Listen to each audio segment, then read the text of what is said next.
abonnez-vous et n'hésitez pas non plus à liker la vidéo et d'activer la cloche de notification.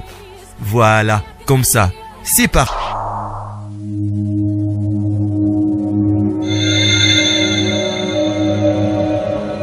La voix du peuple, oh, la voix du peuple, oh, c'était bien, oh.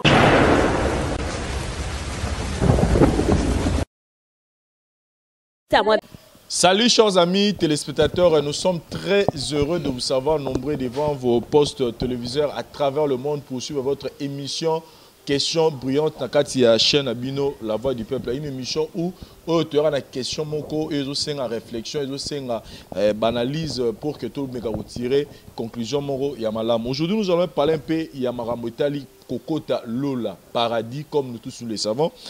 Kokota Paradis biso ba chrétien tu dis que na makasi na biso te na bolamu na biso te nde tokokota lola kaka soki tondimeli Yesu Christ comme mokonzi pe mobikisi na biso. Alors la question nous revient, on s'est dit bongo sikoyo lelo toza na kati ya monde mo cosmopolite o toza na ba différentes religions. Donc toloba na bandeko nyonso oyo ba nimela Yesu Christ comme mokonzi mobikisi na bango te, c'est-à-dire ba tona ba kota lola te. Donc une grande partie du monde déjà eza dévoué na rokendeli felo. On cite par exemple le musulman oyo babengaka banimaka Jésus Christ comme prophète. On cite par exemple les bouddhistes oyo pona bango Nzambe et puis Bouddha, et il y a tant d'autres religions oyo toyebi na mukili oyo ba salaka Jésus Christ était ba considérer Jésus Christ était ndenge biso ba chrétien to considérer ka yango lelo. Dans cette émission je voulais un peu partager sur cette opinion to luka pe koye ba ndenge nini ba religion mususu ba considérer paradis, c'est-à-dire kokota lola pona bango et ozala ndenge nini ezala ba condition nini. C'est pourquoi dans cette émission j'ai invité le pasteur Sony pour que tout mekapé kosolanae sujet ango. Bonjour pasteur Sony. Bonjour mon frère Jovens, je salue tout le monde de Baolandabi Suisse Kabazali. Voilà, pour rendre l'émission un peu très intéressante, au Bengisipe Mwalim. Bonjour Mwalim. Bonjour, bonjour Bivens. Voilà, en tout cas Mwalim toza très heureux. Ya mambote na bandogonion sur d'autres là ya ba musulman surtout. OK, ya liboso na komisi na Nzambe wa qul alhamdulillahi alladhi lam yattakhidha walada wa lam yakul lahu shariku fil mulk ولم يكن له ولي من الذل وكبير تكبير. اللهم صل على سيدنا محمد الفاتح لما أخلق والقاتم لما سبق ناصر الحق بالحق والهادي إلى صراطك المستقيم وعلى آله حق قدره ومقدار العظيم. يلبسون na remixer na Nzambe pour remixer maya munene koleke bongi pa inaye. Allah azwa lokumu. O na kati ya bokonzi na ye na divinité nazalika ka yemoko. Azana bombandate yenda sengeli na lokumu Nzambe wana na komisiye pe akita kimia mapamboli ote ya prophète nabiso Muhammad sallallahu alaihi wasallam o azali dernier prophète oyo yemoko Nzamba lobi azali bashir wa nadhir azali pona koya ko pesa sango pona ko kebisa batu lifelo pona ko kebisa lifelo ezali mabe yende prophète ya suka Nzamba lobi o akondimele na nzela na ite place neza kaka lifelo nde kimia mapambole kita onte ya prophète na biso Muhammad sallallahu alaihi wasallam na libota na ye na ba sahaba nyoso ba discipline balandie na ba musulman ya mibali na ya basi ya 4 ko ya mikil mobimba o bazolanda biso bazui grâce ya kolanda mission kimia grâce ya mapamboli ya Allah kitali kolona bango na bisika nyoso bazomi na bakonyo so bazomi e na bandeko na ba chrétien na bazana ba na bangambu mususu na pesibino mbote mingi na kombo ya Allah. Voilà. Merci beaucoup na zongeli pasteur Sony. Pasteur Sony boni d'abord santé, boni makambo tutu. Bon, na Angola Nzambe ça va. Bien que ba grippe est dérangé mais yango te et longoli grâce à Nzambe kat na biso, nous allons bien. Voilà. Pasteur Sony, je voulais un peu au mégape au résumé biso mouké. Être chrétien nini et puis paradis nini pour na biso ba chrétien et puis li felo nini pour na biso ba chrétien, c'est-à-dire après kokufa ya mutu nini ezozelaye après liwana ye. Est-ce que paradis existe aka et pour na kokota paradis accès nini? Voilà. En fait yamboto banda na lingina na lobana no kombo ya ba chrétien uti wapi. En fait kombo ba chrétien et uti eye na époque ya apôtre Paul. Il y a une époque apôtre Paul tango bandi ko tinda ba batunaye ba kende ko sakola liloba na ba village partout ba za kende na ba pays ba koma ki na mboka moko Antioche na mboka na Antioche makambo ba salaki vi batwana ba za koyoka on parlait beaucoup de Jésus-Christ, on parlait beaucoup de l'évangile pur il y a Jésus-Christ notre Seigneur et Sauveur. Tant ba moni ba acto bato ba zo sala ba bi en réalité en vérité bato ba chrétien, c'est par là qu'on voit les chrétiens et en fait, autrement dit, chrétien c'est un disciple de Dieu. Chrétien c'est celui qui croit en Jésus-Christ. Il y a des chrétiens. Donc c'est un peu ça. Mais ceux qui te le disent, le felo, bandeko le felo existe. Le felo ezali. Ceux qui n'ont le bina le bango na mukuse, le felo et salemi eza correction à souka nzamba ko corriger bato oyo bakozala. Ore makambo na ye bato bakolanda makambo na ye te nde bako hériter le felo. Donc pendant que bamsuba ozala na séjour ya repos bamsuba ozala na séjour ya graissement dedans. C'est ça l'enfer. Enfer eza esika eza réservé pour na Satan. Parce que ce bat tang apocalypse c'est le bango bien. Satan kozala capturer un moment pour un moment 1000 ans. Après bako lâcher ya ko sala ba œuvre na ye après Jésus koya nama pingana lola et bakangi juste donc pour na libela et a cause la précipité na wapi na moto. Voilà. Et pour na mutu a se retrouver dans l'enfer, il faut que tu as paradis dans lieu de repos. Et quelles sont les conditions au pasteur au Sabandego pour que à vivre en fer ta côté paradis, quelles sont les conditions? Conditions zakamoko. Crois seulement en Jésus-Christ comme Seigneur et Sauveur car la Bible déclare dans Mukanda ya Jean 1:12. Bien. À tous ceux qui l'ont réussi, à comme ça, donc cela veut dire, tant que l'objet à tous ceux qui l'ont réussi, ils ont devenu enfants de Dieu. Enfants de Dieu, c'est qu'il y a aussi des hommes de Dieu. Parce que quand on dit enfant, il y a aussi des hommes. Parce que tout le monde, nous sommes des hommes de Dieu. Mais maintenant, particularité, comme ici, il y a être enfant, devenir enfant de Dieu. Enfant de Dieu, c'est celui qui fait comme son père. C'est celui qui hérite. Maintenant, par exemple, le mot physique. Nous les parents, nous qui sommes les parents, nous avons des enfants à la maison. Au moins, papa a présenté, mais à des fois, vous présentez moi, cela veut dire la personne, le fils ou l'enfant là, il y a à tous ceux qui l'ont réussi, croire naïe. Automatiquement, ils sont devenus enfants. Et ils ont mérité Kokota Lola. Moutou Bengami, enfant de Dieu. Et enfant de Dieu, c'est qui? C'est celui qui fait comme Jésus-Christ. Comme l'apôtre Paul a dit. Que soyez mes imitateurs comme moi je suis de Christ. Donc c'est celui-là qui mérite et a hérité le royaume des cieux, comme dit la Bible. Et j'ajoute encore dans Jean 3,16 Balobi, car Dieu a tant aimé le monde, voilà, qu'il a donné son Fils unique, afin que quiconque croit en lui ne périsse point, mais ait la vie éternelle. Donc le salut, c'est en Jésus-Christ. En Jésus-Christ. Oui. Donc à part Jésus-Christ, il n'y a aucun salut. À part Jésus-Christ, je le confirme et je l'affirme, il n'y a aucun salut sans Jésus-Christ. Et pour tous ces gens qui croient en Jésus-Christ, c'était comme leur Seigneur et Sauveur. Ils n'ont pas le salut, ils n'auront pas la vie éternelle. Bon, ils n'auront pas la vie éternelle car la Bible déclare que jusqu'à ce que Jésus accueille, il y aura toujours des incrédules. Pourquoi Jésus a bien incrédule? Parce qu'ils n'ont pas pu, bazo kokate, bazo lingate, bazo rejeter aux paroles de vie. N'est-ce pas? Or, parole de vie est anine, kosala marambo au commandement au Bible et zoloba. C'est ça. Voilà, pour entrer un peu en détail par rapport à ce sujet, j'ai beaucoup de questions, mais j'aimerais Koyo rappeler Mwalim Nabiso, parce qu'il y a peu de explication. Mwalim, première question, est-ce que vous croyez en Dieu? Oui. Il y a un Dieu qui existe sur cette terre. Est-ce que vous croyez en Jésus-Christ comme votre Seigneur et Sauveur? Là. Hein? Tu crois comme Seigneur Sauveur. Vous croyez en tant que nani? Tant que prophète de Dieu, envoyé de Dieu. Voilà. Pour n'abino paradis existera tout existera. Existaka. Il y a ma casse. Exista. Peut exister. Enfer et exister. Exista peut exister toujours. Voilà. Pour n'abino suko pour mutu a accéder na paradis.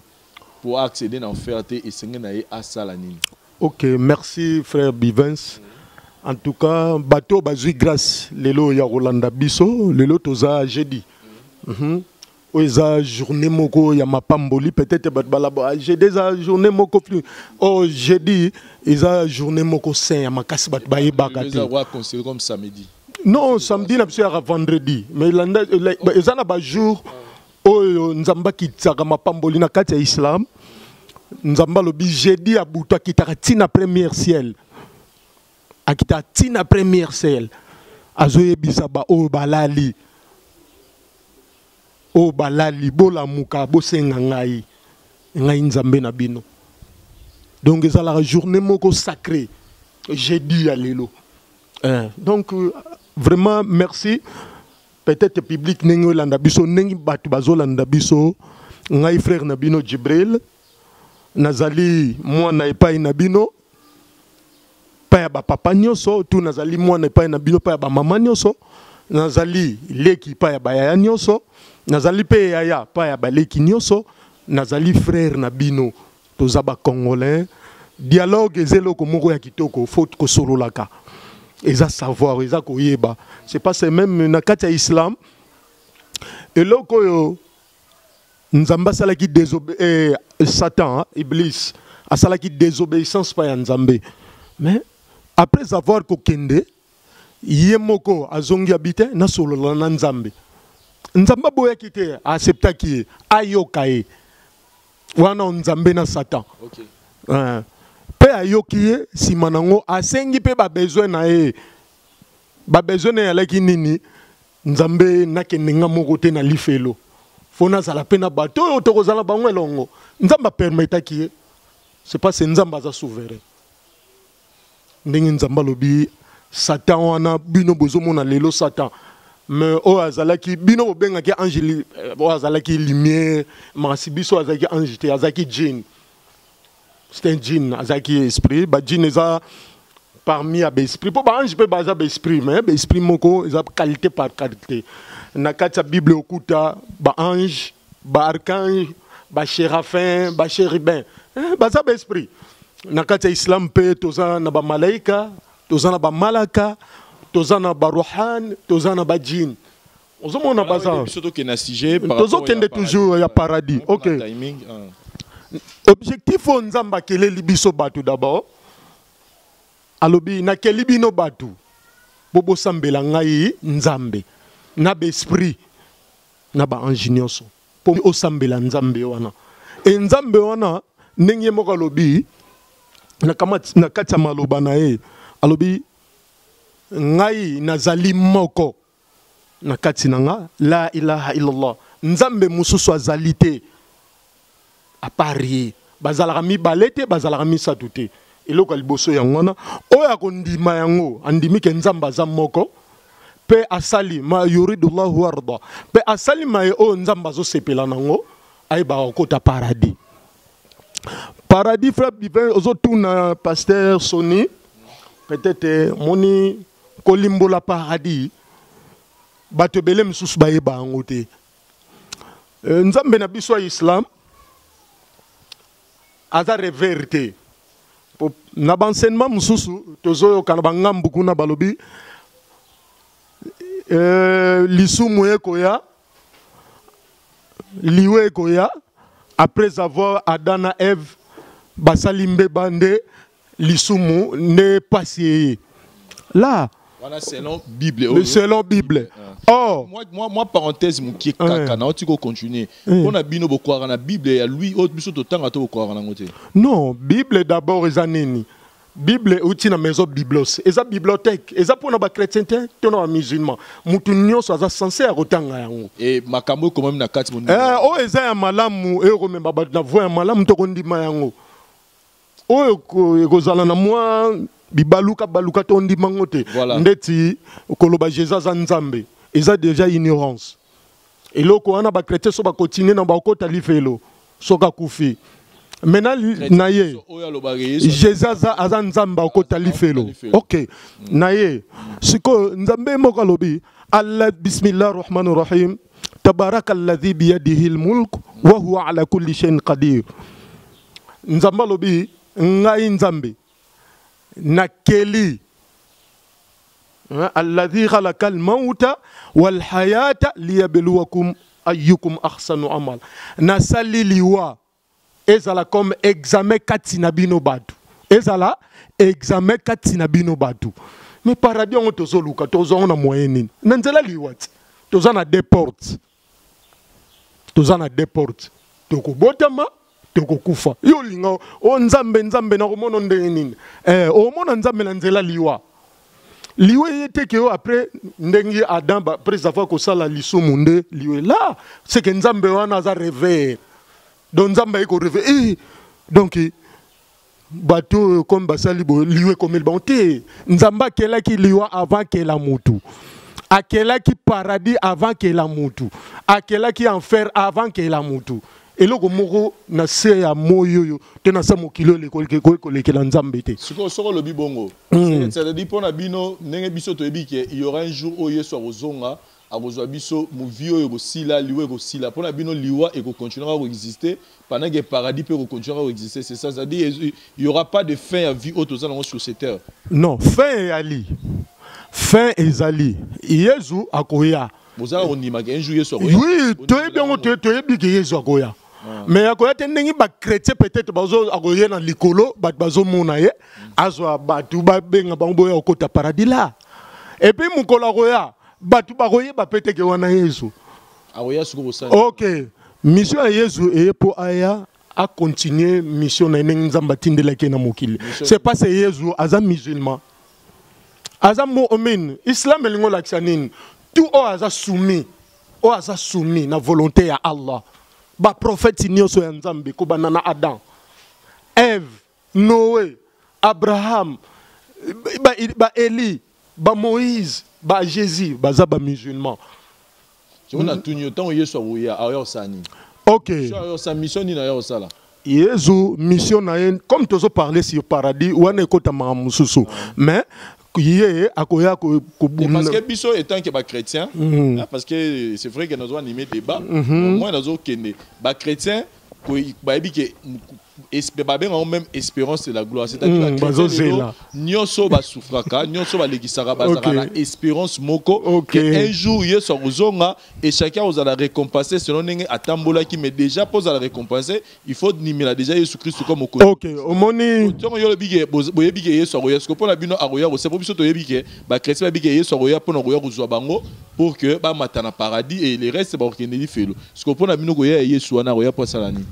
OK ya ona yebisio yesu akoya pona vina e atikala ki kobala te mangamusu nazo yebiso o mona ngolo kola nini moko bo atikala kobala te na vina e fo abala et puis akoya wapi juste bo kanisa ta oya na Palestine place famille na e ezali na mosquée na masjid do ba benga ka temple bilo le bo benga église eza temple te temple ezali place oyo batika ma papa na libanda avant kota kuna musique ezalaka te et puis tala nzela moye bimelaka place yezo banda osambela asambela et puis akoya ko bunda babengie dajjal wana za lokola esprit moko satanique ine ba koya ko bunda yezu nde mutu akoboma ye parce que pour l'instant yesu azab yezu na minute OK na minute oyo ba prophète tolo baka ba prophète nzambe bazana basie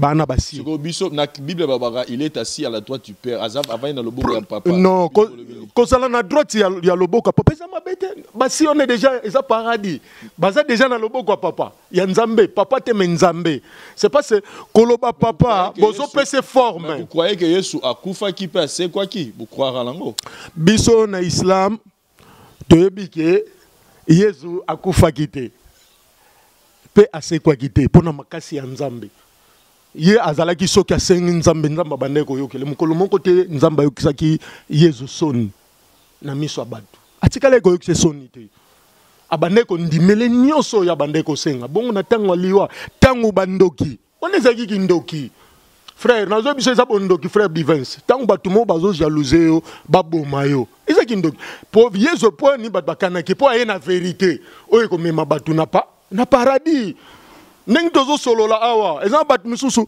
po moni na mboko surtout na Kinshasa précisément na Kinshasa kindoki eza 90% Voilà. Dans les deux poteaux bimassi, to banda CGT. Tozo on a CG pour na bino pour mutu accéder na paradis. OK. OK. Pour mutu accéder paradis. Ba ko tuna prophète Muhammad sallallahu alayhi wa sallam parmi masumu o eleki masumu amakasi nzamba alimbi sakate. Alobi ashirke billah. Doko sangisa nzambe na eloko mususu. Yozui kombo ya nzambe pesa ngona photo. Yana batu mususu basambela ka photo baali. Batu mususu ba osambela batu lokola yo baali. Batu mususu atenzete. Azo sambela ngo baali. Batu na batu basala nzambe na bango. Ndeti bino ba chrétien. Nzambe na bino za Yesu. Botiki nzambe o Jésus aye ko enseigner batu ke le vrai Dieu. Yemoko na Marc 12:28. Aye ko kuta batu bazo discuter. Aye kuta batu bazo discuter sur nzambe kaka. Aye bisibango écoute Israël. Notre Dieu est l'unique Seigneur. Jésus n'a pas connaître yemoko. Azo ba ke nzambe na biso kaka moko. Bolinga ye na force na bino. Na makanisi na bino na ba penser na bino tout nde nzambe wana nde omoni ignorance ba chrétien bazana on maman na ZBDP ala ki na ignorance wana maman na ZBDP aye ba ki na Matthieu 20:20 aye ba ki ke Jésus aye vers Jésus afuka melie aye pa inaye alobite mokonzi mukolo rozwa bokonzi na yo yoka mokolo rozwa bokonzi or ne mokonzi bazwa bokonzi nzamba za mokonzi ko bande litina suka azaka mokonzi bazwa kateme maman na Zebedaye alobi mokolo kozwa bokonzi na yo na lingi bana nanga mibale moko tia bango na loboko no ya mobali moko na loboko no ya mwasi yezo ayebisaki nini makambo oyo mama oyo ozolukela ngai eza na niveau na nga te nakokoka eske yo mikumbo nga naza nango yo okokoka yango Jésus répondaki eno wana nda yebisi muto aza na capacité ya kokotisa nzamba limbisa na benge mutu c'est pas si la na islam nzamba mutu te o aza capable ya kokotisa batu na kati lola izakaka ye moko nzambe Jésus nazo reconnaître parce que yo Jésus okotso paradis ndengeni Jésus aza na makasi wana te preuve aneke ba ko tune mukola suka za mukola nini alobi na yebi yango tabi même ba ange baza proche nzambe Jésus a content na ayeba non nzamba za moko abi o baza même proche nzambe ba yebi yango ko bino eloko nini bo sala ka pour que bo assurer lola na bino ke na okota paradis OK eloko nini faut sala eloko ni pona sala yango wana eloko po mutu esengeli akota paradis ya liboso kondimela nzamba za moko ko sangisene eloko mususu te deuxièmement o sala ba evreya ya malamu au sambela 5 fois prière par jour. C'est parce que eloko nde nzamba keli biso objectif ya mutu o nzamba keleli au sambela 5 fois prière par jour. Nde ngo ekotolo nde tibiso to sambela na 5 heures osukoli maboko osukoli makolo 13 heures osukoli maboko osukoli makolo ti okoksa 5 est-ce que ozana salité salité ezalate même spirituellement même pas nzambe donc ozala propre. Donc pour Nabino, ba condition ezali nimela nzambe kaka moko exista. Deuxièmement, sala bola mon avis. Et puis troisièmement, suksambela 5 fois dans journée. Yangwana lo sambo au kotilola. Yangwana lo sambo. Voilà. Na retenu yo muke. Donc c'est là pasteur Sony micro. Pasteur Sony, je pense que Mwalimu alobi ke kokota lola ça n'a rien à voir avec Jésus-Christ, c'est parce que Jésus-Christ a la capacité ya kokota mutu lola te lola pona kokota yango il faut ndimela na nzambe azana no moko ko sala bola mais puis ko sambela mingi. Réponse na yo par rapport na. Merci beaucoup. Bible zolobana Genèse que au commencement était la parole. N'est-ce pas? Au commencement était là la parole. Et balobi le sous que l'esprit de Dieu se mouvant sur les eaux. Allez-y comprendre. La parole, l'esprit de Dieu se mouvant sur les eaux. Nazu parenthèse, créons l'homme. Créons l'homme. C'est un pluriel déjà. Créons l'homme à notre image. J'espère que en jeté. J'espère. N'a une compréhension. Pourquoi? Nazolo ba contexte par rapport à la Yakoyeb Sabatuke. Jésus-Christ est Dieu. Jésus-Christ est Dieu. Au commencement, la parole était avec Dieu. La parole était Pasteur Sony, s'il vous plaît, dans le débat, Jésus-Christ est Dieu. To bomba ngomukie parce que wana e fongo la biso débat moulai. Na lingi na to suka na accès à paradis. O ya lobi ke kokota paradis za ni mela ka nzambe, sambela mingi et puis ça bolamu. O ya Jésus-Christ est Dieu wana en tout cas wana zo mérité toute une émission encore. Merci beaucoup. Na sepeli mingi pona nini parce que makambo nyonso azoloba apparemment eza ya Korate eza ya Bible. Makambo nyonso azoloba. Donc Kora ba se ressources na Saintes Écritures qui est la Bible. La Sainte Écriture. Na sepeli azo reconnaître Jésus-Christ qui a kozonga. Opposer question à kozonga lokola nanya pe sur réponse té. Pourquoi Jésus ya basi bazalaki té? Il y a même ceux qui ont dit que la Marie là où ya ko pakole mafuta c'est sa femme. Il y a même ceux qui il y a même au balobela ngo. Parce que Jésus n'est pourquoi ya ki basi bazalaki té po bala. Basi bazalaki ya ki toko pe lisusu koleka. On comprend? Okutu parfois boyenge benezaki ke o ya sikoyo. Jésus-Christ azali porte d'entrée pour un royaume, pour un sali éternel. D'ailleurs, Jésus-Christ, c'est la vie. Si tu as Jésus en toi, tu as la vie. Comment? Parce que moutou azana Jésus-Christ katnaye a s'abstenir namabe. Il y a lobby que pour na kokota na lola, il faut qu'on s'embelle 5 fois.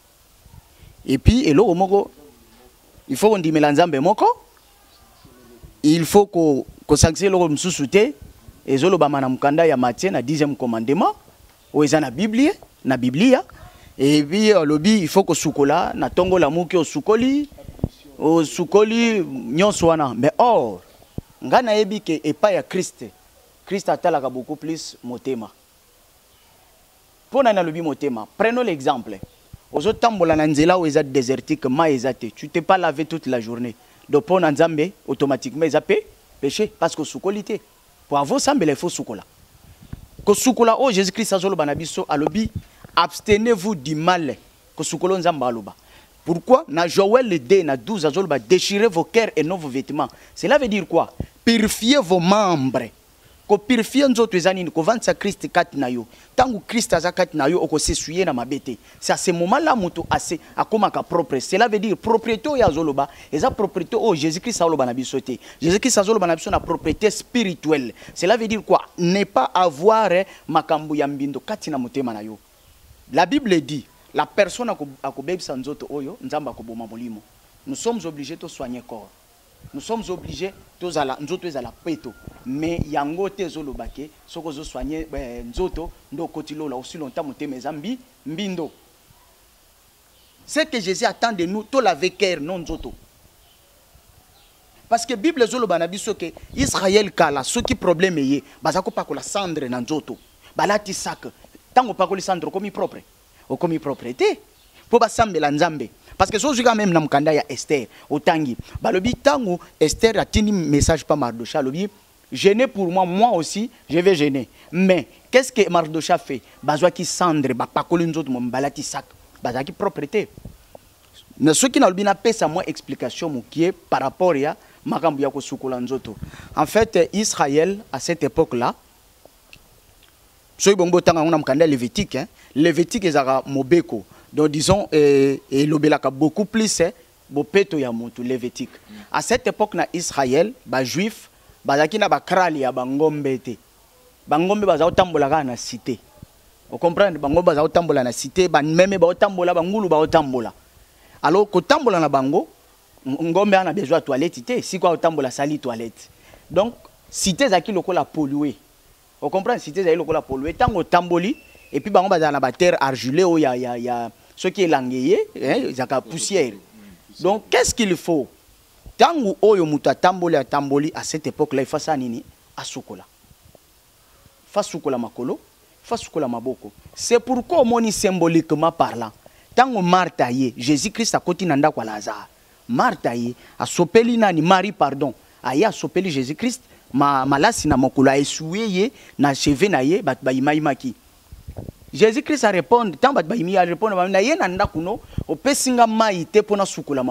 mais cette dame l'a fait avec l'arme naie, a pangusinga makolo, nanine. Et ça que si na propriété, soko yambi mopaya, kenzelo tamboli, ils a salité, sukola makolo pose à la propre. Ça n'a rien à voir. Juste culture.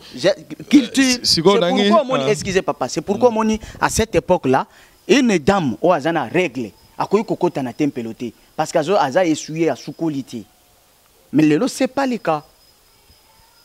Vous comprenez? Voilà. Pasteur Soni nangina zonga la aussi pour une question. Pour na bino ba chrétien banani bazana vérité. Banani ba vérité. Banani bazana vérité. Vérité zakati na Jésus Christ. Voilà, vérité zakati na Jésus Christ. Oui. Pour mon papa, il faut le capaya. Il y a moine. Il pas à moine. C'est comme ça que les choses se passent chez les chrétiens. Oui. Maintenant, la question que je vais vous poser, Pasteur Soni, Lélo, si on doit regarder la façon dont la religion évolue, aujourd'hui, on voit que le musulman, Otomonaka, Basosa Melanzambe, et ce qui est total parmi Misala, sur le plan pratique. Moi, je parle pas sur le plan théorie, au Coran, au Bible. Moi, je parle sur le plan pratique. Aujourd'hui, on voit que le musulman, parce que ils en a mis comme balé, tu aimeras ton Dieu de tout ton cœur, de toute ton âme, de toutes tes pensées, et tu aimeras ton prochain comme toi-même. Comme toi-même. Ce total, bilo qu'on a mis balé, en tout cas, par expérience. Quand vous côtoyez les musulmans, pendant qu'il y a dans la région, vous allez trouver que le musulman pratiquera l'or. Aujourd'hui, les musulmans sont des grands philanthropes. Ce sont les grands bateaux qui pèsent. Et ça, et au moment même relation à bango dans baza bateau batambola ba respecter. Moi, on a 5 fois. Et ça, culture à Kala. Mais vous allez trouver chez le musulman, quand il est l'heure de prier, même s'il faisait quoi, même si c'était quoi, il doit d'abord respecter le principe dans le lobby. C'est-à-dire les 3 choses on a lobby, il y a Nzambe Kaka, nani kosala bolamu et puis ko prier. Ce sont les 3 choses où on a yebi ba musulman ba pratique kaka yango. Et en retour, tout le monde a rappelé que Nzambe o ya bango bazo sambela apambola ka bango parce que ne ba musulman bazana ils vont te sur tout moalim ngazana. Il a des choses au Nzambe au ya sambelaka asalela ya ebele.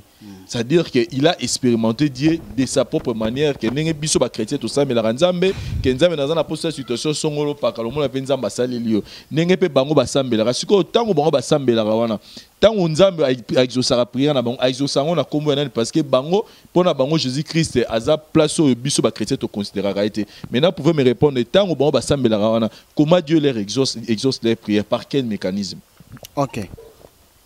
Nzambe babengie riche en bonté, là quoi? En colère, n'est-ce pas? Bolamu ya Nzambe etikala kolongwa te na vie ya mutu. Satan oazaki ange ya lumière pene ya Nzambe mokolo Nzamba o précipité na se na moi. Nzamba retranchaki ata eloko moko te. Satan o ba dessinana maseke salité. Satan c'est un beau, c'est un propre. Satan avait oui. Satan avait tout oyo nyonso Nzamba pesaki akitisaki nango na se. Kokaba principe ya kokaba. Principe ya kokaba c'est dans la Bible. Bibli ezolo baboui. Ezala chrétien, ezala musulman, ezala féticheur, ezala nani. Si tu donnes tu reçois. Tant balobi que la main qui donne c'est la main qui reçoit. Balobi chrétien te, balobi musulman te. Mutu nyonso ako pratiquer acte ya kopesa. Nzamba retour à kopesa yi. Parce que balobi, prenez l'exemple. Qui donne aux pauvres prête à Dieu. Balobi que les chrétiens qui donnent aux pauvres prête à Dieu, non. Toute personne oyo a kopesa en retour à osani na kozwa. Eza na mkanda malachi. Alobi bo mekanga Nzambe. Botala soki na osani ni na kopesa te. Alobi na ba chrétien te. Alobi, vous verrez maintenant cette fois-ci la différence. Différence c'est anine. Exactement que ceux qui sont chrétiens au kabakate que babetolo maboko posa chrétien, c'est pourquoi on ne peut pas chrétien on open de tozoloba boka okeza trop parce que chrétien soit zo kaba obete la pasteur machine. Omoni pasteur soit là moi il ambasi ka c'est que zaka bo offrande na biso tozopesa. Omoni oui, tu parles sur paradis. C'est juste, nazo pesa par répondre par rapport à la question de Vincent a posé. Mais mais la place où que nenge pona ba chrétien. Exaucement ya prière à ba musulman, na exaucement ya prière à ba chrétien. Voilà. Or ngana ko yebisa yo boy. Na pesa exemple mo ngana fruit ya Nzambe. Naza fruit ya Jésus Christ. Moi je donne, je reçois. je prie Dieu ndenge nzamba la kisanga na zwaka par rapport à nzamba exauce sa prière. Si ko ba prière na bango. OK. O ba sambela to peto cheka te na mamba ko kaba na ni prière ezaka te ke nzamba pesa mbongo bien matériel. Prière ça va forme belé guérison ou autre chose. Si ko ba prière na bango ndenge za exaucer na exaucer parce que ba sambela na ko parce que selon la Bible tout ce qu'on peut recevoir de Dieu, on peut le recevoir que au nom de Jésus-Christ. Jésus-Christ c'est comme notre comment on dit notre intermédiaire entre Dieu et nous. C'est-à-dire on ne peut recevoir quelque chose auprès de Dieu que au nom de Jésus-Christ. Maintenant bangola basambela balobara au nom de Jésus-Christ te nakosi balobara ngoti voilà siko au nom de moi pete na bango wana neni ni prière na bango za exaucer pas nzambe alors qu'ils ne croient pas en Jésus. Prière na bango exaucer na sens nini par exemple parce que na Islam bat ba okufa na maladie na Islam bat bazokufa na accident na Islam ndenge moko pe na biso ba chrétien. Cela veut dire quoi? Nzamba zotika batu nyonso en vie jusqu'à ce que mutasa nini abongwama. Jusqu'à ce que mutasa nini azonga na siya makolo na ye. Yango nzamba otika biso na vie. Pour ceux qui nzamba bi appliquer kanda na ye. Ndenge batu ba se détourner vers kokumisa batu. Ndenge batu ba se détourner vers kokumisa ba créature. Nzamba ko frapper et a ko exterminer. Or nzamba jira ki na ko exterminer sous mukilité ni na moto ni na mai. Mais cette fois-ci na précipité grâce nanga kati na batu. Donc si vous comprenez bonté à nzambe nde zo sala ki ba survivre. Ba survivre na miséricorde na ye. Oui, mais na zong c'est lokomoko. Yo lobi ke baza bato ba pratique ka bolingo beaucoup plus kati na biso. Mon frère, ceux qui na sali bombe na ke ko exploser quelque part na bomi 30 000 personnes. Eza bolingo. Wana est politique. Parce que même ba chrétien bazo boma bato belé. Est-ce que so yoka attentat moko ya ba chrétien? Que ba chrétien moko bo groupe moko ya ba chrétien. Pasteur mabe za ka sa attentat. Non. Bena mukilo nazoya. Bolingo. Merci beaucoup ndeko nanga. Voilà. Bolingo zana si ça pardon. Non pesa ye. Nazo pesa ye. Bolingo ndeko nanga Vince. Merci beaucoup. Problème ezate. Bolingo ezanini. Bolingo ezanini. Bolingo c'est quelque chose on zambacha katina biso. D'ailleurs la personne qui pratique l'amour sincère aza oyo ya nzambe. Ngai na lubango même yende ngaza ako finir comme chrétien. Parce que l'amour de Dieu est en lui. Nzamba yebiye. Nzamba yebe sika, nzamba yebe sika wuta et puis nzamba yebe sika kokoma. Yango nzamba zotiki en vie jusqu'à ce qu'il rejoindre nzambe. Voilà, on a quoi. Et pour ces gens au baketi parce qu'il y a des musulmans au bakwa na Jésus-Christ était né de quoi ne ti bakufi do batona tout les donc li felo sir déjà. Oh bazan isika au bakei. Li felo sir. Yassir. Donc tous ces gens quand tu ne crois pas à Jésus-Christ automatiquement aux alibanda masolo. Nazongeli moi une question. Vous pensez vraiment que à cause de misala na yondo yokota lola. OK. Merci. Bref, na réponse. Na goza peut-être c'est pas ce photo zongela moi makamora mike. Banana no répondre nga peu zongela. Au kanisi pena ge. D'abord na hadith prophète Nabi Muhammad na hadith Nabi prophète Muhammad sallallahu alayhi wa sallam alobi yadkhulna al-jannati ummati illa man aba. Alobi musulman ya mwasi ya mobali et puis nzamba confirmer na kata Coran.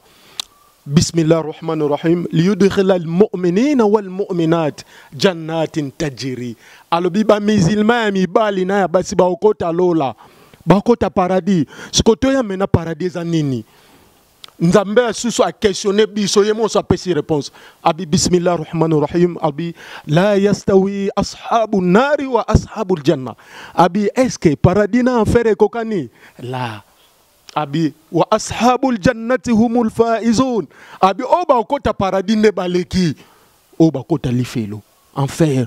Et maintenant prophète Nabi Muhammad sallallahu alayhi wa sallam nzamba tangi sepe nzamba la kisi elola ala kisi pe enfer tant voyage à ça qui voyage nocturne kolongwa ana se ko le kaba ciel 7 ciel nzamba la kisa kiye prévenez que tant bazo kenena ange bao kenena Jibril malaika ange Gabriel alayhi salam prévenez que tant bazo kende ba komi na côté moko bo na likolo ayoki solo malasi banda zala na mokina na yoka malasi onate ndatuni Jibril atuni ange Gabriel sola kitoko bo ya malamu oyo ngai na zoyoko banda na zala na mokina na yoka ngoteza nan nde Jibril alayhi salam Ange Gabriel na komo betele lisolo alobi ezalaki na mwasi moko azalaki mwana musala ya Pharaon. O Pharaon amibenga makanzambe o amitaki na biplace ya nzambe na tanga Moïse nde tanga zokanga mwana na Yesuki na bambanzi sikoyo tango nino kisanola ne kwei alokoti yango bismillahir rahmanir rahim alokoti yango na kombo ya nzambe o azangolu o azaboboto nde alokoti yango mwana yoki mwana wana ya mwasi yoki ndengi mwasi wana alobi makambo wana alobi na ye a part papa na biso aza nzambe nzambe mususu azali nde mwasi wana zwi courage ya koyebisa komo azalaki na bunzambe kati na ye abi papa na bino akotikalaka kozala nzambe te pa aza nzambe te aza mutu lokolanga abe ya solo nde akei koyebisa papa na bango akeyebisa Pharaon nde Pharaon aye atuni ye mwasi yo lobi nini nga naza nzambe na yo te mwasi wana bangaki te komaki na bunzambe abi Pharaon yo otikalaka kozala nzambe ata mokolo moko te ozali mutu lokolanga moza patron na ngai oza nzambe ta bisiko nazolakisa oke na nzambe nao nakopesa yo vitu comme nakopesa yo liwa mwasi wana banaye komelisa mwana ya muke bebe na maboko na ye comme azalaki mwana musala ya Pharaon peut-être eza eloko oyo nani azobetela lisolo wana pa nani pa prophète Muhammad sallallahu alayhi wa sallam obokotikala kozongo na livre moko te oyo eza nzambe arevelaki ngo prophète Muhammad sallallahu alayhi wa sallam yango wana toujours paradis nazolakisa paradis eza makambo paradis yoka nde sikoyo ntango ekomi na point wana atindi bata misala bazwa tono batia na moto batie mai etoki makasi abotoli ye mwana bazwi mwana ne wana no médecin makasi alobi nga naza nzambe noto na nzambe na ote mwasi wana agardaki toujours sum mastaqim atelemaki toujours na tout droit na bosolo na bomoko ya nzambe alobi ke Pharaon oza nzambe te okotikala pe kozala nzambe te azwi mwana wana abwaki na kati ya tono mwasi wana leli mais voix ebimi na kati ya tono mwana voix ebimi na kati ya tono mama tika kolela sala yo pe oya awa na zesika esengo c'est paradis paradis mobimba yango wana nde mwasi wana kontinuaki na fuwa wana bazwaki babwakaki ye kuna base retrouvaki na kati ya paradis pona nini kondimela nzambe moko kosangisa na eloko mosusu te eloko esaliki base retrouve na kati ya paradis na kati ya lola alors lola ezali eloko oyo nzamba réserve yango pona bandimi ya mibali na ya basi eza te ke ndengi aute koloba kosukula makolo ezeloko moko ya kala nzamba ngo aza ya kala toujours paradis yango na c'est-à-dire paradis wana pona yo question na tuna kyo boye oza sûr que na misala na yo c'est-à-dire po yo oza bon po yo tambulaka malamu po yo respectaka mamba bible ba Coran nde yango yo okota lola OK mutu akoki kozala bon à 100% te poste oza batu. Mais beaucoup plus prophète Muhammad sallallahu alayhi wa sallam après avoir kouta bitumba ya babadi ba guerre sainte obino boye ba musulman ba neko bunda tango esili baye ayebisi ba disciple na ye etike ne tumba moko oyo eza makasi photo bunda bitumba wana ya rasul bayebisi au prophète ya nzambe eza suna bitumba koleka wala biwi prophète abetaki 3 fois abi atakwa ahuna abetaki 3 fois atakwa ahuna abito bundisa milimo na biso neng frère auté koloba to bundisa milimo na biso donc cela veut dire ko sala misala ya malamu ko sala pe hypocrite ko sala monafikité c'est pas innal munafiquna yukhadi'una Allah c'est pas nzamba biba hypocrite ba okota na moto ya se fidark minan nar opena ya se asfala ya se penza question na ina tuna oboy to tout monde qui déjà na mort au chité par rapport ya ndenge tout espace tout ça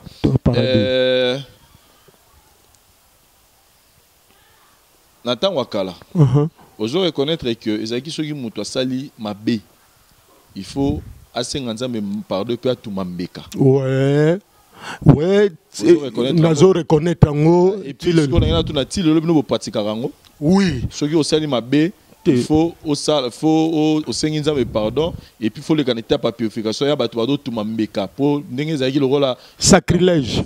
Voilà. Si le lot. Maintenant si quoi question on a d'autres nayo. Vous pensez parce que na Bible bah ici bicho que nazo e ba déjà de mon côté pour akoufer la bino. Arolobake na bolamu na ye nde ya komona lola.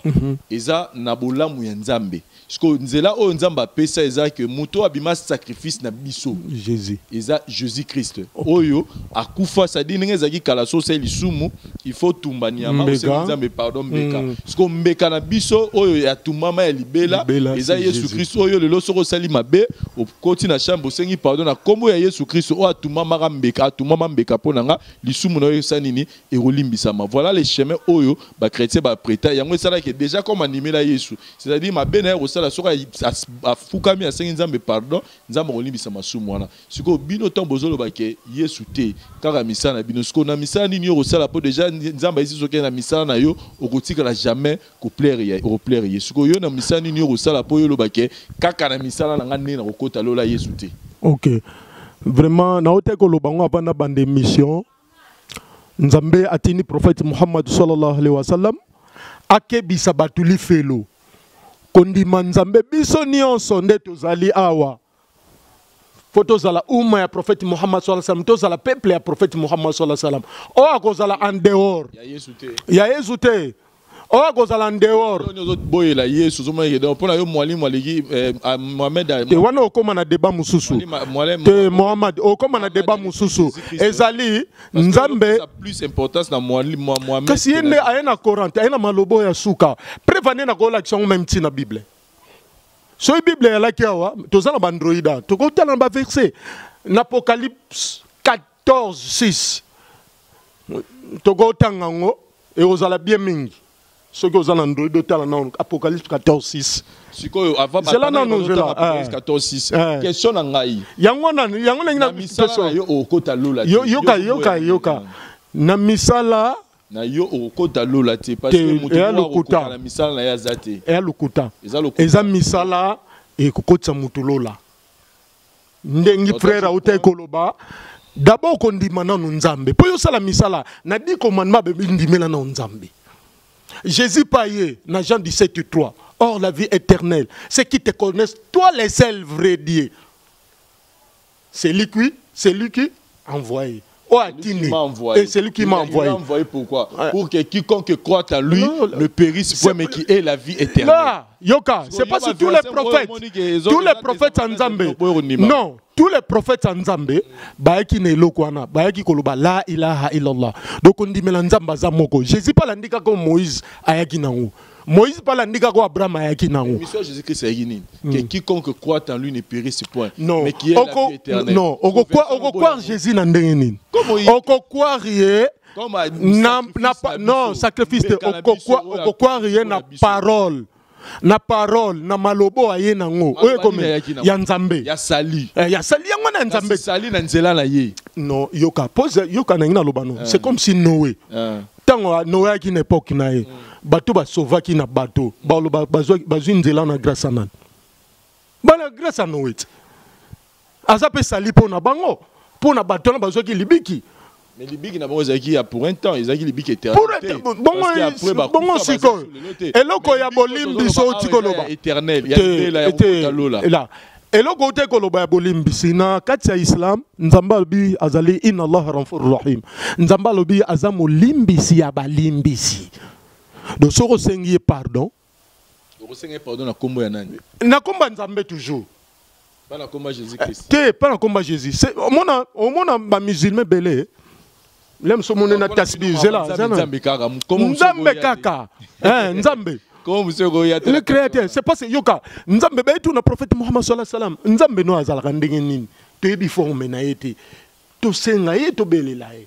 Nde ange Gabriel aye aina vex po ba vexa kore banda okita bongo alobi loba bismillahir rahmanir rahim kul huwa Allahu ahad yebi sabango Nzambe bazoluka akokana nyoso lam yalid wala yulad Nzambe wana bota te abota mate azane bandelte azape na suka te wala yakullahu kufuwan ahad Nzambe wana aza incomparable Nzambe wana aza incomparable Nzamba Islam aza incomparable o akeli mokilo o akeli biso batu na besprit na bikela mususu tozomona te na kati na biso ndeti vexa apocalypse akotanga ngona ebite so na pesa ki 14:6 ba ange bazolo oyoka akotangelo so ina bosanité 14:6 b 6:14 atanga non ba ange premier ange puis je vois un autre ange qui vole très haut dans le ciel. OK. Il doit annoncer aux habitants de la terre une bonne nouvelle qui est pour toujours. Il doit l'annoncer à tous les pays, à tous les tribus, aux gens de toutes langues et à tous les peuples. Nouvelle au monde a comme une nouvelle évangile dans la Bible mais c'est comme une nouvelle évangile. C'est pas c'est oh les années. Les évangiles. Mais une nouvelle évangile ou un années. Pour y a qu'après évangile. C'est Coran. Continue au coup d'amibeko. Cet ange dit d'une voix forte, respecte Dieu avec confiance et chante sa gloire. Allahu Akbar. Oui, c'est le moment où il va juger le monde. Allahu Akbar. Adore celui qui a fait les ciels et la terre, la mer et les sources. Allahu Akbar. Nzambe wana ye wana. Yoka continue. Yoka nzambe wana ba ange bazoke bisana. Si to kondimela Paul beto ondimela ba ange. Un deuxième ange suit le premier. Il dit, elle est tombée, la grande Babylone. Elle a donné en abondance son vin à boire à tous les peuples. Un troisième ange suit les deux premiers, dit d'une voix forte, si quelqu'un adore la bête et sa statue, il se reçoit sa marque sur le front et sur le main.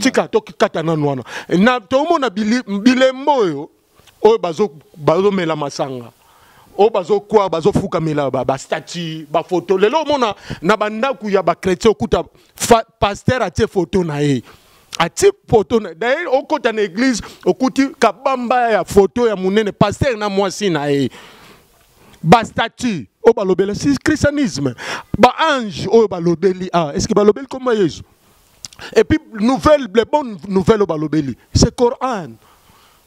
Évangile wana sikeza Coran po yango ne na mibeko et pe kisima sanga banan batombe ba chrétien Babylone c'est le catholique yango na eza branche catholique eza branche bimisi ba binzambe nzambo o tozomona boli bo eskizenga peut-être lemso na zobenga na ninga mabe bolimbisanga yango nde boti biloko okuta ba statue okuta ba photo bazo sambela yango donc bato bazana ignorance bazo continuer ba kota moto au moins li ba ange bazolo banzambe o akeli likolo ndenge islam ezolo ba voilà pasteur Soni c'est aussi ça pamba paradis et maintenant biso paradis po muta kotango esengeli akufa soit mutu pe sengeli akota lifelo esengeli akufa. Frère Bivens. Transition pour oui, tozana 4 vies. Tozana 4 vies. Yesu pas kokufa. Na ote ko peso iso mama na Zebede. Yo bien Yesu dans la lola, dans la non, akoya pe il faut kufa okuté liwa. Po nzambe na kata Coran lobi. Non, Yesu okuté liwa te.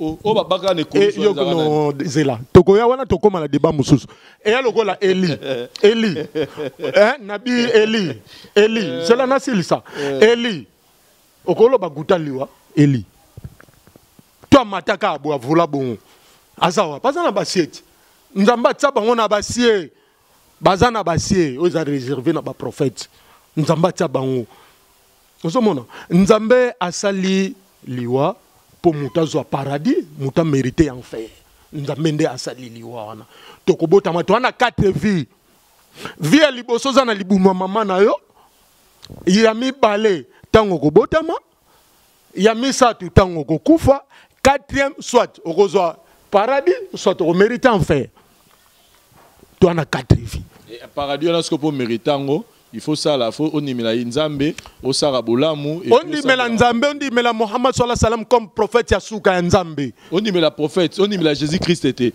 On dimela Jésus-Christ c'est pour pas dimela prophète. Non, na question na tuna na christianisme. O soke na église mo kuta ba kombo ba Jésus ba ali. Ata moko kotangelanga. Mais na islam, o kuta so yoki ba benga Isa, c'est Jésus. So yoki Moussa, c'est Moïse.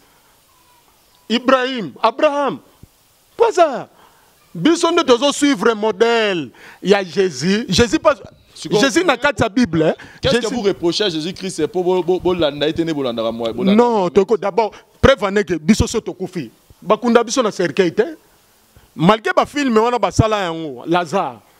bakunda na droite biso to suivre o nyonso ba prophète nzambe bazala ba cercueil za bilo moko satanique edenga wana to kota ba débat mususu pasteur Sony voilà les sujets qu'on a voulu un peu débattre parce que c'est un sujet oyo je pense pas que Torozoa feinté donc qu'est-ce que vous pouvez résumer na bandeko bandimeli nanu Yesu Christ te comme konzipo bix na bango oyo pona bango azana obligé aux la chrétienté akozani mutabudi dia Congo akoza na musulman mais paradis pona ye akokota na ye yango pona bulamu oyo azosana mokili. Vincent bandeko na ngai ya koloba eze ebele peut-être mbala sima tokoloba lisusu koleka bolamu ekotisaka mutu lola te eloko ekotisaka mutu lola eza kobongola motema bolamu ekotisaka mutu lola te nazobandela ngo bolamu nini po mutu musu azokanisa lokolo ozokabela bato kolia komela ndo okoti lola eloko ekotisa mutu lola eza nini eza motema oyo alingi amona makambo na lobi atangi na Luc 16-19 lisolo ya riche na Lazare akabane te po azalaki nango te asane bolamu na mokilo te mais vie azalaki na motema we ya boyenge bena kota kilo lola riche avait ça a partagaki pena batu mais atikala okota lola te sali ezala nzela Yesu Kristo. La personne qui croit en Jésus-Christ comme Seigneur et Sauveur automatiquement azana sali. Comment? Parce que tu peux croire à Jésus-Christ comme Seigneur et Sauveur sans autant bolana mbindo okota lola te. Crois en Seigneur Jésus-Christ comme Seigneur et Sauveur et respecte les commandements. À ce moment-là, on reçoit sali. Commandement, tozango na Matthieu. Parce que makambo nyonso ndeko azoloba, azo revenir ka sire Bible. Eloko na osepelande yangwana. Do azo précéder nenga. Yango moni nazana nazo koka ko sepumone na ngati. Do azo zonga kaka na Bible. Makambo olobeza na Matthieu. Ntango mukonzi apesi biso commandement na biso na nzela ya nani? Ya Moïse. Tosala bolamu, tozwa mwasi ya mutu te, koyiba te, kofinga te, zala bolamu. Bolamu oyo eleki bolamu nyonso tambola na boyenge bene pomo na lola. Mena yo mutu ozali banda na Islam na esiko zali bokoko soki nini nzila moko eza kaka Yesu Kristo. Il est grand temps soko ozana vie te parce que ozoli ozomela ozana vie te parce que ozofuka melekeko ozana vie parce que nzamba lingyo un jour au rejoindre nzelana car la Bible déclare j'ai mis devant vous des chemins. Chemin moko ememi na lola, chemin moko ememi na enfer. Mais bolamu ya nzambe, ye moko alobi na biso, j'aimerais bien que o choisisse nzela o ike na lola, c'est cette nouvelle que nazo annoncé yo. Il est grand temps ou embrasser Jésus-Christ. Pour alobi, je suis devant la porte et je toque. La personne akoyoka voana nga, afungoli akoti singa na kozala na esika moko. Voilà, pasteur Sony, il auto-conclure. Maintenant, pour tous ces gens, parce qu'on a des musulmans qui croient à Jésus-Christ comme prophète, on a des gens comme des Bouddhiacons qui ne croient même pas en Jésus, on a des bouddhistes, on a toutes ces choses-là. Les autres supposent que Jésus supposé que Batouana n'y soit pas bouffé l'élo. Donc, pour la bango, lola isa. Conclusion en Gézabou. Ah, on a ce type, nous sommes des tolo babonnes, bata Bouddhiacons, pour naïe. Jésus-Christ a yébiété a yébi pona ba mindele o abiso ya biso simo kimbango. Soko 8 ans. Ces choses là. Soko 8 ans ya ko fréquenter batwana oyo ka batanga ka Bible. Azolo makambo ope sur référence biblique.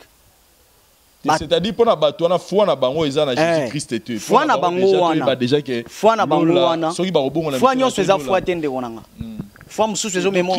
Doctrine on appelle bazana foi na bango. Et na foi ezo memo na perdiction, eza na foi ezo memo na vie éternelle. O eza sali.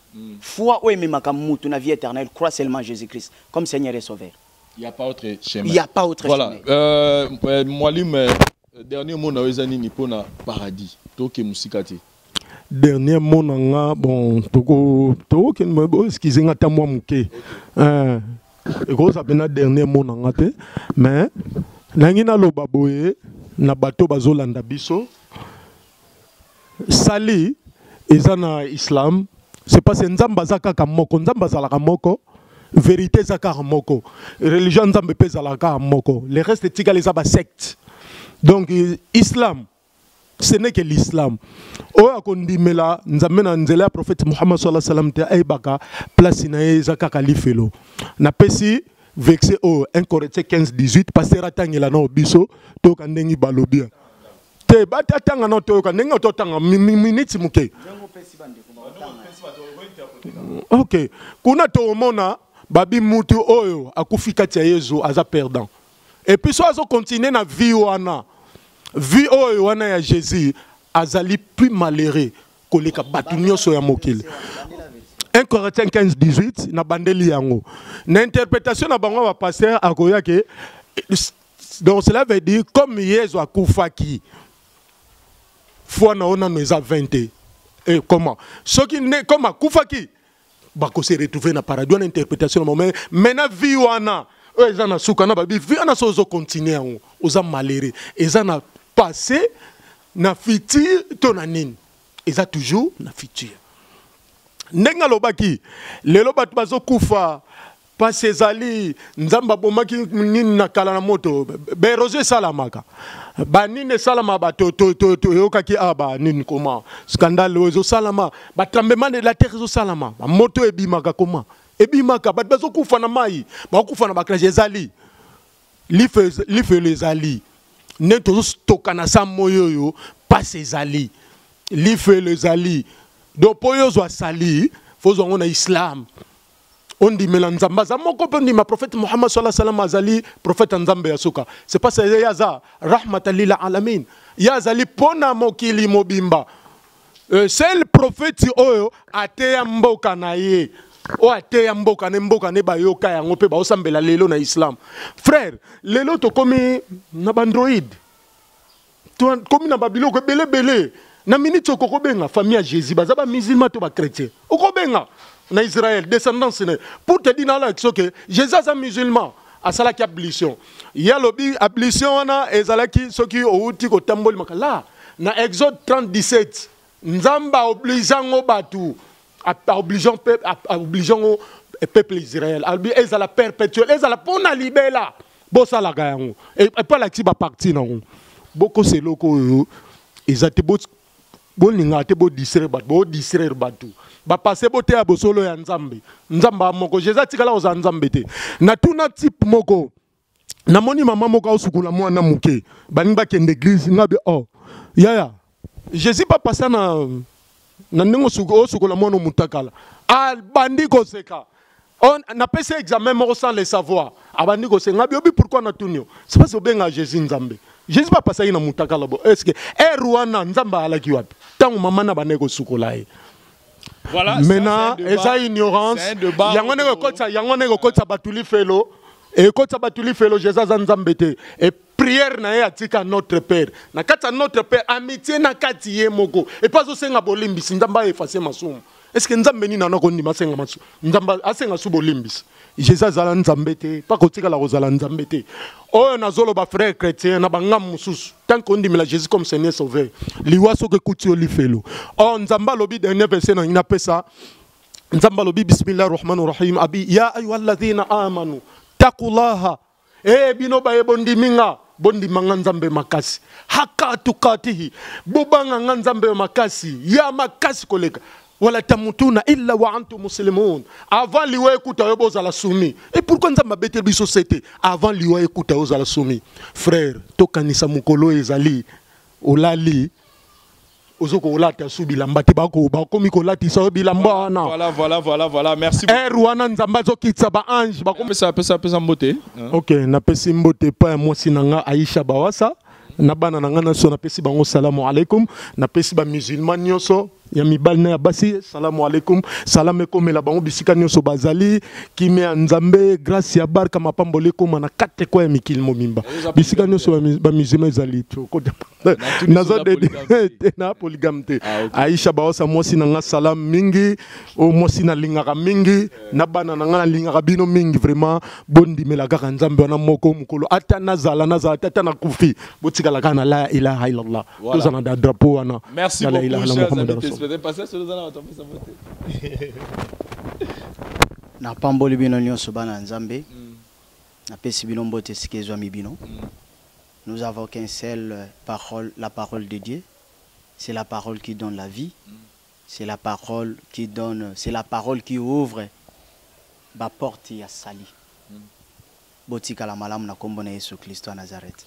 botika malamu na koba Yesu Christ de Nazareth botika malamu na balegonos botali biso na dédié mission oyo na président Kadi Mamou Kendi po yebi pourquoi na dédié yango pona bandeko pe bazana poso ki mboka ya Dubaï toujours continuer toujours au signaler bino ke boya bo contacter biso pona ba visa et puis pona tourisme ozana poso ça la tourisme ba tuba aider yo pour mona ilenga mboka tozana et puis pona bato ozana poso ba na business ozana moi $10,000 nous ozana poso s'orienter na commerce Dubaï za espace mo malamu ils offrir ba différentes activités pour ça va bénéficier malamu alors contacter biso pour orientation et management. Je voulais un peu partager un peu cette réflexion. On a un pasteur et puis un molim pour nous bah top va penser paradis parce que aujourd'hui les chrétiens disent déjà que paradis faut les Canadiens référence maman na ZBB nani molim lobi qui il y a le binzambe kaka misala donc c'est un sujet à débat donc non misala kaka s'il vous plaît n'a récupéré déjà parole donc je pense que Toromina souka émission lelo